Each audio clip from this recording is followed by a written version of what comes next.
তো চলো শুরু করা যাক। সকাল সকাল দেখলাম বাবা দুটি মালা নিয়ে এসেছে আমাদের গেটের বাইরের তারা মায়ের জন্য।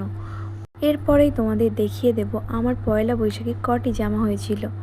সবাই বলে নববর্ষের প্রথম দিনটা যা যা করব সারা বছর নাকি তেমনই কাটে, কিন্তু সত্যি এটা একদমই হয় না।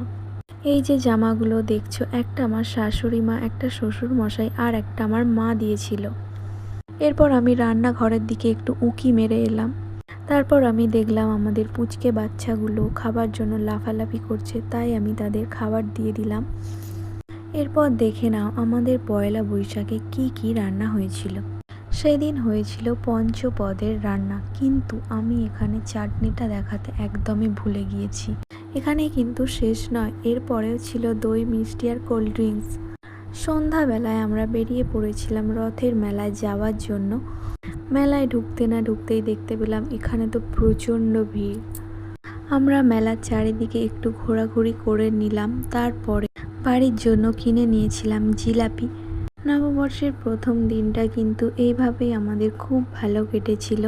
আর হ্যাঁ, তোমাদের সকলের নববর্ষের প্রথম দিনটি কেমন কাটলো সেটা অবশ্যই জানিও। চলো আজকের মতো এখানেই শেষ। আমি এবার আইসক্রিম খেতে খেতে বাড়ির দিকে যাই। সবাই ভালো থেকো, সুস্থ থেকো, ধন্যবাদ।